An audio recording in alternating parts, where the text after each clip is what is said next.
표창원의 뉴스 하이킥 3부, 경제를 속속들이 파헤치는 코너죠. 경제 프로파일링, 김윤경 기자, 김치형 기자, 김유리 리포터, 삼김 세 분과 함께합니다. 어서 오세요. 네, 안녕하세요. 네, 안녕하십니까. 지금 유튜브로도 생중계되고 있습니다. 댓글도 저희가 실시간으로 다 확인을 하고 있으니까요. 유튜브에서 표창원의 뉴스 하이킥을 검색해서 들어와 주시면 감사하겠습니다. 뉴스 하이킥에서 실시간 유튜브 시청 이벤트를 진행 중입니다. 지금 여러분께서 보고 계시는 생방송 유튜브 화면을 캡처해서 사진으로 찍어서 문자로 보내주시면 되는데요.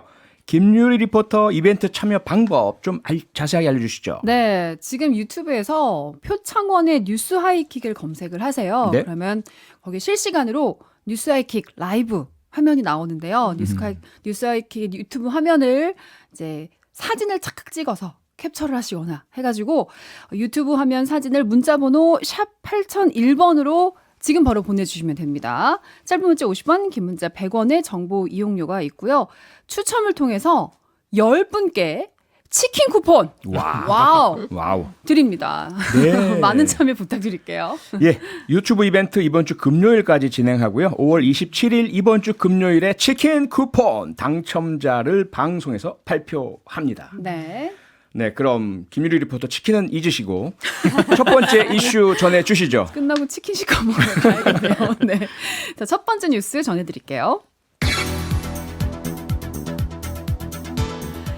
한미 두 나라가 정상회담을 통해서 안보 동맹에 더해 공급망과 기술 파트너십을 강화하는 계기를 마련했다는 평가가 나왔습니다. 산업통상자원부는 장관급 공급망 산업대화가 양국 국가안보회의 간의 한라인과는 별도로 양국 정부 간의 공급망을 논의하는 공식 채널로 작동한다고 설명했습니다. 우리나라와 미국이 한국 전쟁으로 맺은 안보 동맹을 넘어서 경제와 미래 동맹까지 동맹의 범위를 무척 확장시켰다, 이런 평가죠. 네, 일단 뭐 확장시킨 것만큼은 맞는 것 같고요. 네. 이제 경제 분야에 굉장히 방점을 둬가지고 앞으로 이제 포괄적으로 미래 핵심 산업들에서 다 협력 관계를 이어가자라고 했기 때문에 동맹이 좀 진화한다고 볼 수가 있는데, 이번 공동 성명을 보면은 핵심 세 가지가 이제 한반도의 평화를 같이 지키자. 그 다음에 이제 나오는 게 바로 전략적 경제, 기술, 파트너십을 맺자라는 부분인데, 네. 이 부분이 이제 조금 더 발전이 된 것 같습니다. 근데 약간 좀 그런 면은 있어요. 미국이 지금 글로벌 공급망을 확보를 하려고 하잖아요. 미국 그렇죠, 중심으로. 그렇죠. 예. 그렇기 때문에 형님이 우리 공급망 좀 확보하려고 손 잡아달라라고 하니까 네. 꽉 잡아드린 것 같아요. 좀 그런 느낌이 들기는 했어요. 네. 예. 네. 근데 조 바이든 대통령 이렇게 사진을 보니까 기사에도 많이 나왔던데 엄지척이라고 그러죠. 아, 이렇게 예. 엄지손가락을 막 치켜들면서 굉장히 만족한 표정을 자주 짓던데, 아무래도 뭐 그만큼 챙긴 게 많다. 방금도 손을 꽉 잡았다고 하셨는데 네네. 잡아드렸다. 뭔가 챙긴 게 많다 이런 뜻이겠죠?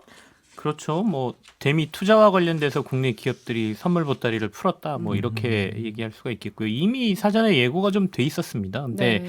이 기업들 입장에서는 뭐 대통령이 왔으니까 보따리를 푼 것도 있는데, 예. 미국의 지금 정책 자체가 미국에 투자하지 않으면 거기서 물건을 못 팔도록 제도를 만들어 놨거든요. 네. 그러니까 미국산 부품, 그러니까 미국에서 생산한 부품이 50% 이상이 돼야 전기차도 판매할 수 있게, 네. 이런 식으로 계속 그 규정이나 제도를 고쳐가고 있다 보니까 국내 기업들이 수출을 하고 미국하고 계속해서 뭔가를 하려면 결국 미국으로 진출할 수밖에 없는 상황이었습니다. 그러니까 이게 두 가지가 맞닥뜨리면서 예. 미국에 대한 대규모 투자가 이번에 같이 발표가 됐죠. 현대차 같은 경우에는 기존에 조지아주에 뭐 6조 원 정도 규모의 네. 투자를 하겠다, 전기차 공장 얘기를 했다가 마지막 날 가기 전에 네. 플러스 6조 원 정도, 와. 이렇게 해서 총 13조 원 정도를 투자한다. 미래 기술에도 같이 투자하겠다 얘기를 했고요. 네. 이미 삼성은 반도체 공장, 그 텍사스 오스틴의 반도체 공장을 지금 짓고 있거든요. 그렇죠. 그래서 그거 투자 플러스 아마도 추가 투자를 요청했다라는 소식이 있고, 거기에다가 추가 투자까지 하겠다 지금 이렇게 발표했으니까요. 바이든 대통령 입장에선 중간 선거를 앞두고 국내 일자리도 확보하고 네. 미래 동력에 대한 어떤 안보 동맹 이것까지 했다라고 또 할 수 있는 정치적인 좋은 이벤트였다라고 볼 수 있죠. 네. 그런데 외교나 비즈니스 협상, 이건 통상, 기본적으로 호혜주의, 네, 상호주의 아닙니까?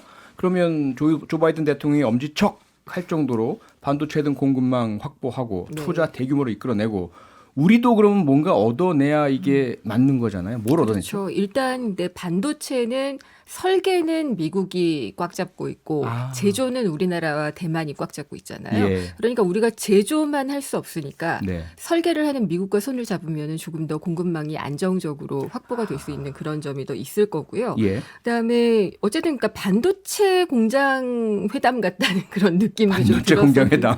반도체 정상회담 이렇게 예. 쓴 경제지도 봤어요. 아. 근데 경제 연대라는 것 자체가 미국과 이렇게 깊어지게 되면은 우리가 뭐 그 낙수 효과라 그러죠. 얻는 네. 것들이 좀 있을 수밖에 없는 그런 상황이기도 하고 그다음에 우리가 중국에 대한 의존도가 상당히 높잖아요. 네. 뭐 약간 걱정되는 면은 있습니다만은 중국 의존도를 낮추면서 미국에 대한 의존도를 높이면서 조금 이렇게 조정해가는 아하. 그런 것도 얻은 거라면 얻은 걸 수 있을 것 같아요. 네. 네. 이게 이제 미국에 투자했다 그래서 국내 일자리 문제도 제기를 잠깐 하는 모습을 좀 보긴 봤는데요. 이제 네. 세상이 바뀌어서 그렇게 판단하는 건 조금 아닌 것 같고요. 결국에는 지금 굉장히 중요한 게 이번에 전쟁 상황에서 봤지만 에너지 확보 1번, 그렇죠. 네, 두 번째 광물 확보 2번이거든요. 우리는 자원이 없는 나라이기 때문에 뭔가 이걸 확보할 수 있는 길을 트는 게 굉장히 중요한데 미국하고의 손을 잡는 부분에 있어서는 이 부분에 대한 어떤 든든한 버팀목 하나를 받았다 이런 관점에서 볼 수가 있겠고요. 아까 낙수 효과 얘기를 해주셨는데 미국에다 이 정도 투자하면 아까 절반은 미국산 부품 써야 된다 그랬잖아요. 나머지. 반대로 네. 생각하면 나머지는 국내 부품 쓸 수 있는 거거든요. 그러니까 동반해서 국내 부품사들이 같이 진출을 하고 실제로 기존의 엘라바마 공장이라든지 현대차 공장 네. 뭐 이런 데 갔을 때 국내 부품사들이 같이 진출을 해서 덩치가 굉장히 커졌습니다. 그러니까 그런 부분은 분명히 얻는 효과도 있을 거다 이렇게 보여집니다. 네. 조금 전에 김천 기자님이 잠깐 언급을 하시긴 했는데 이제 이번에 보니까 바이든 대통령이 한국에 도착하자마자 평택의 삼성전자 네, 반도체 공장 찾았고 또 떠나기 직전에는 약간 깜짝쇼 느낌으로 정의선 네. 그 현대차 회장하고 함께 회견하면서 뭐 음. 어깨에 손도 이렇게 얹은 모습도 공개가 되고 했던데 그 과정에서 우리 기업들이 투자 계획을 또 밝혔잖아요. 네네. 아까 투자 계획들은 많이 밝히셨고 네. 예, 그래서 그 현대차는 추가로 이제 더 해가지고 13조까지 늘어나는 그런 것들을 밝혔는데 네. 그러니까 국내 일자리가 창출되지 않는다고 생각하기는 어렵다라는 말을 아까 이제 장비 같은 것들을 우리나라 나머지 그러니까 미국산을 50%를 써야 되지만 나머지는 우리 걸로 조달을 할 것 같다. 네. 뭐 차체 프레스라든지 컨베이어라든지 용접 로봇이라든지 뭐 이런 것들은 사실 우리나라가 강하잖아요. 네. 그리고 그것들을 가서 조달하기 때문에 우리나라 2차 산업에도 또 도움이 되고요. 그다음에 전기차 산업이 조금 더 발전할 수 있는 계기가 될 수 있다라는 얘기가 있어요. 왜냐하면 전기차는 부품이 일반 차에 비해서 50% 정도 적거든요. 네. 그러니까 국내의 국산화율이 굉장히 좀 낮은 편인데 그런 것들을 조달하는데 또 도움을 줄 수 있도록 예. 우리나라 경쟁력을 좀 키울 수 있을 것이다. 또 이런 얘기도 나오고 있더라고요. 네. 네. 앞서도 짚어주셨지만 뭐 다른 나라 투자나 네. 고용한다고 그게 우리 것이 없어지는 게 아니다라는 말씀은 해주셨고 지금 그런데 또 하나 관건이 환율 문제 아니겠습니까? 네, 원달러 그렇습니다. 환율 1,200원대 중후반에서 이게 떨어지질 않은 채 네. 계속 고공행진 중인데 이런 상황에서 한미 통화 동맹 얘기도 나오더라고. 이건 어떤 의미입니까? 말씀하신 대로 약간 그 환율 시장이 좀 불안했습니다. 거의 1,300원까지 갔었거든요. 네. 그렇다 보니까 이게 우리나라의 원화 약세가 계속 나오는 게 네. 어떤 외환 시장이라든지 전체적으로 금융 시장의 불안함을 나타내니까 미국하고의 든든한 동맹을 통해서 금융 시장도 안정화 조치를 좀 취하겠다라는 게 우리나라의 입장이었던 것 같고요. 네.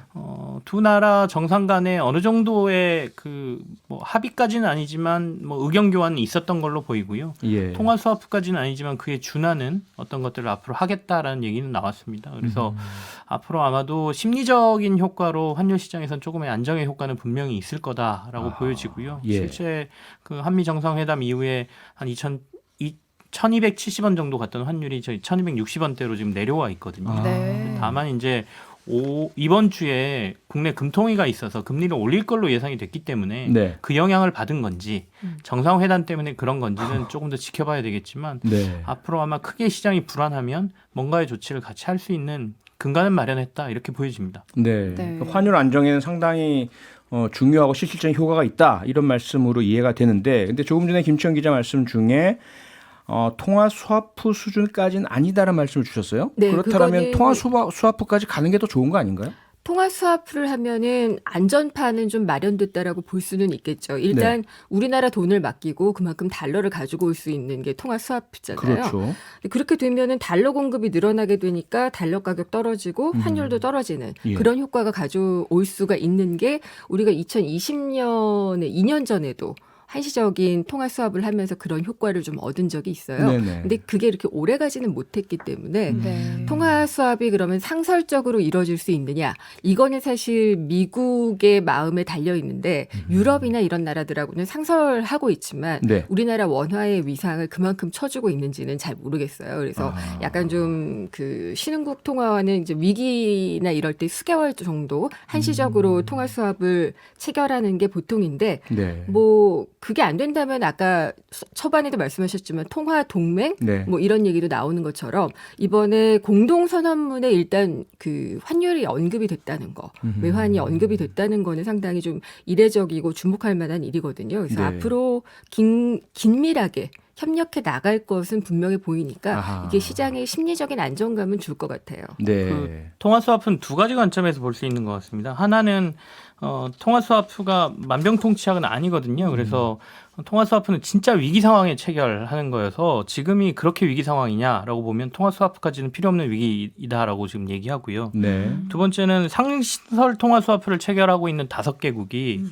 올 초부터 지금까지 그러니까 그 상대적인 달러에 대한 약세가 우리나라보다 훨씬 심합니다. 그러니까 그래요? 환율이 더 올랐다는 얘기죠. 오. 그러니까 효과가 상설 없다. 통화 스와프를 해봐야 그러네요. 효과가 있느냐 이런 얘기도 되거든요. 그래서 굳이 지금 통화 스와프를 할 필요는 없다라는 주장도 있다는 것도 참고하시길 바랍니다. 아하. 네. 그러니까 어쨌든 이번 통화 동맹을 통해서 어려워지고 위기의 상황이 되면 미국의 협력으로 네. 위기를 벗어날 수 있다. 이렇게는 되겠네요. 그렇죠. 네, 알겠습니다. 김유리 리포터 다음 네. 이슈로 넘어가 볼까요? 네. 미국 주도의 인도 태평양 경제 프레임워크, 영어 약자로 IPEF가 오늘 공식 출범했습니다. 국내 경제 단체와 기업들 사이에서는 공급망 안정에 대한 기대감을 표시하면서도 중국의 경제 보복 가능성에 대한 우려도 나오고 있습니다.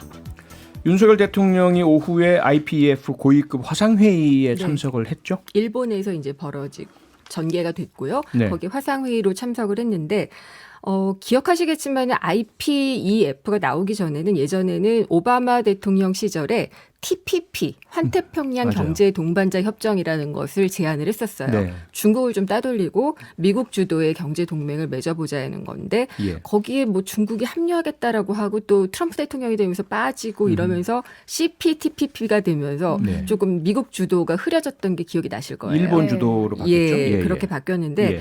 이제 미국이 주도하는 또 하나의 경제 동반자 협정, 그러니까 인도태평양 경제 프레임워크 IPEF가 이제 출범을 했고요. 오늘 도쿄에서 출범을 했고 여기에 이제 우리나라를 비롯해서 13개 나라가 참여를 하는 것으로 확정이 됐습니다. 네. 일단 뭐 아까도 얘기하셨지만은 미국과 손을 꽉 잡으면서 얻을 수 있는 게 에너지, 뭐 광물, 뭐 이런 것들에 대한 공급망 안정화 이런 것들도 있을 거라고 윤 대통령도 언급을 했고요. 다만 이제 그 중국 문제가 조금 걸리는 부분은 네. 없지 않아 있죠. 네. 그러니까 아무래도 우리 기업들은 말할 것도 없고 우리 네. 정부도 사실 중국을 신경 안 쓸 수가 네. 없잖아요. 중국에 굉장히 촉각을 곤두세우고 있는데 중국을 빼고 만든 협의체라서 그런 그렇죠. 거겠죠. 이게 앞서 이제 정상회담하고 연결되는 부분입니다. 그러니까 네. 미국이 와서 그동안의 군사 동맹에서 이게 경제 동맹으로 이제 확대됐다라고 얘기는 하지만 네. 사실은 그 전에도 경제 동맹을 할 수 없어서 안 한 건 아니거든요. 우리가 일부러 안 하고 있었던 거죠. 왜냐하면 이게 안보와 군사 따로, 경제는 따로다라는 원칙을 우리나라는 가지고 있었어요. 네. 그래서 혹시나 그것 때문에 연관돼서 안보 때문에 여러 가지 문제가 발생하는 걸 막기 위해서 좀 선을 긋고 있다가 네. 이제는 도저히 이걸 선 긋고는 안 되겠구나라는 판단 하에 이제는 거기까지 손을 잡아버린 상황이어서 네. 이제 거기에 대한 우려는 결국에는 반대편에 서 있는 중국.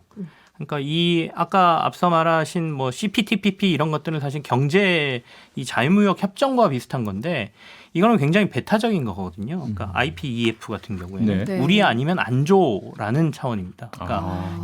경제 동반자 협정은 이 구역도 하고 저 구역도 하고 서로 다 같이 할 수 있지만 예. IPEF 같은 경우에는 우리 진영 안에 들어온 데끼리는 서로 잘해주고 하지만 상대편에게는 기술도 안 주고 네. 앞으로는 다른 거 안 할 거야라는 거여서 아마도 앞으로 굉장히 치열하게 서로 싸울 가능성이 높고 네. 그렇게 되면 이제 저희가 사드 사태 이후에 있었던 중국의 보복을 떠올리지 않을 수 없다. 네, 맞아요. 이 부분이 가장 좀 두렵습니다. 네. 네. 사드 사태 이후 중국의 보복 네.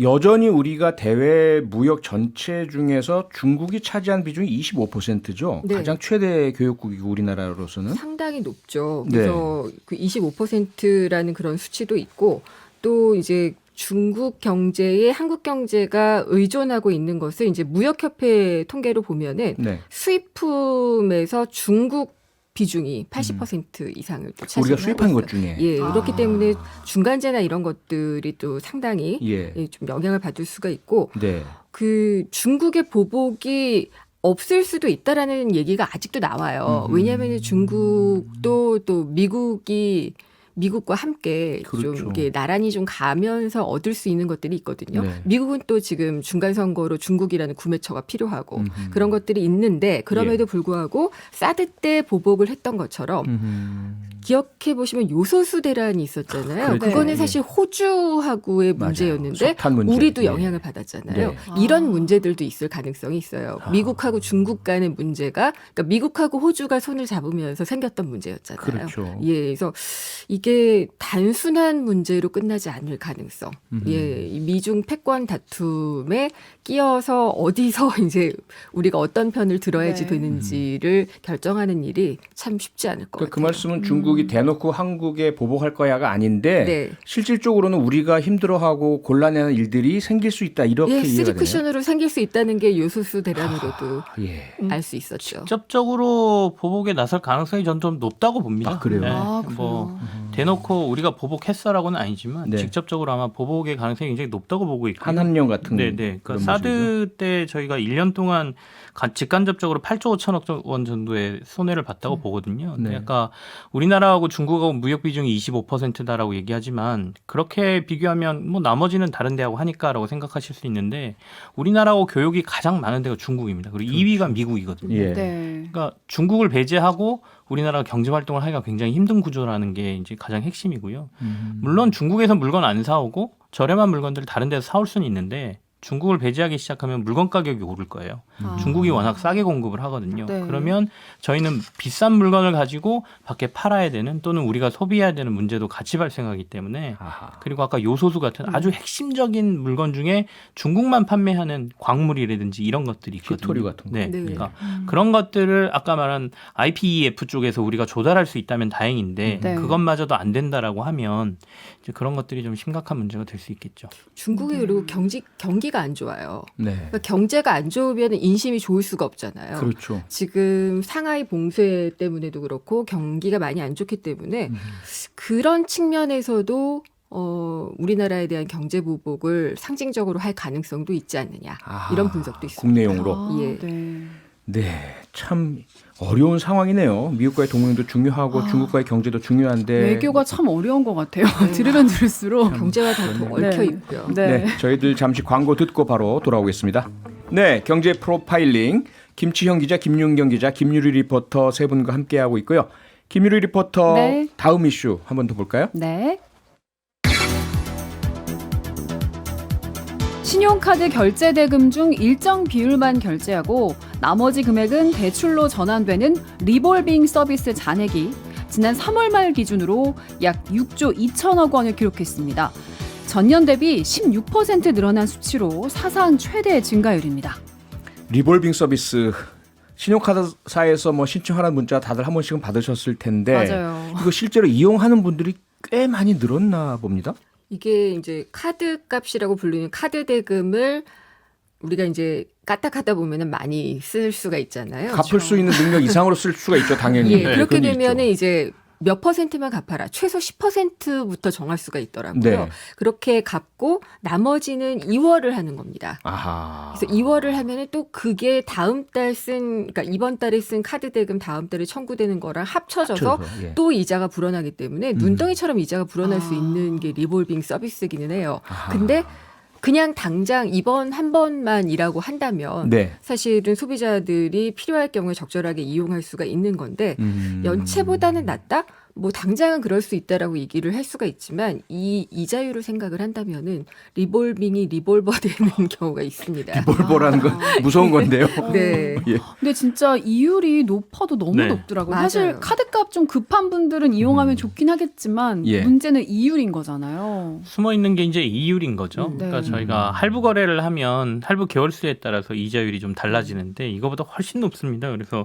리볼빙 이자율이 보통 한 14.8에서 연 18.5%라고 하니까요. 자칫 내가 연체 안 하기 위해서 이거 리볼빙 서비스 이용했다가 네. 굉장히 무거운 수수료, 그러니까 이자를 내는 상황이 벌어지면 네. 이자가 또 원금을 더 불리고 하다 보면 이제 여기서 헤어나지 못하는 상황이 좀 생기는 거죠. 네. 그래서 사실은 리볼빙 서비스 이용자가 이렇게 많이 늘고 있다는 거는 그만큼 연체를 할 가능성이 높은 사람들이 많아졌다라고 해석이 되고요. 예. 이 리볼빙 서비스 이용자가 많아지는 거는 경기 침체라든지 아니면 뭐 소득이 준다든지 이런 하나의 신호로 읽을 수 있는 부분입니다. 네.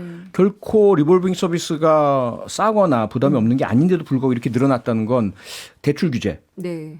총부채 원리금 상환 비율, DSR 강화가 아무래도 원인 중에 하나 아닌가요? 그러니까 DSR을 강화를 하면서 예. 카드론이 여기에 포함이 됐거든요. 아하. 그러니까 급할 때 카드값을 카드론을 빌려서 카드론으로 갚았던 사람들이 네. 카드론을 이용을 하면은 DSR의 규제를 받게 되니까 한도가 넘어가니까. 예, 그러니까 카드사가 마침 또 이벤트도 많이 하고 예. 가입하라 막 이렇게 얘기를 하니까 리볼빙 서비스를 이용을 하게 되는 거죠. 아하. 근데 리볼빙 계속 하다 보면은 지속적으로 하다 보면은 네. 결제할 대금이 많이 불어나게 되고요. 그게 또 신용평점에 영향을 미칠 수 있다는 점은 굉장히 유의해야 될 점입니다. 네.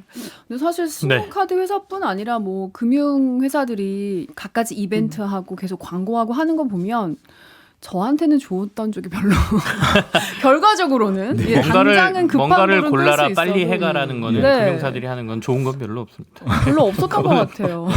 그리고 뭐 솔깃한 문구들은 들어가 있잖아요. 네. 그 안에. 네. 대출 규제하면서 은행들이 돈 많이 벌었죠. 네. 그러니까 그 흔히 가상금리 플러스 우대금리를 해주던 걸 다 없애서 돈 많이 벌었거든요. 근데 여기도 카드론을 없애면서 이거보다 더 이자가 많은 리볼빙으로 돌렸으니까요. 네. 그는 그런 피해를 서민들이 좀 보고 있었다라고 볼 수 있고요. 경기가 네. 그만큼 또 어렵다는 반증이기 때문에 그건 또 안타까운 마음도 있고요. 네. 예. 뭐든지 좀 신중하게 좀 골라야 된다는 생각 다시 한번 또 그 나도 들고요. 모르게 가입돼 있는 경우도 금감원에 많이 민원이 들어와 있더라고요. 아, 본인이 모르는데요. 그러니까 휴대전화 개통하면서 맞아요. 카드 발급하는 경우 있잖아요. 예, 예. 이럴 때 리볼빙 서비스가 가입이 돼 있어서 아. 나도 모르게 이자를 갚고 있었던 경우도 있다고 하니까 적지 네. 않더라고요. 그리고 예. 앱에서도 쉽게 클릭만 하면 바로 너무 가입이 쉬우니까. 되기 때문에 예. 실수로라도 정말 누를 수 있는 약간 그런 맞아요, 느낌도 맞아요. 들 때가 있어요. 잘 모르면. 네. 네.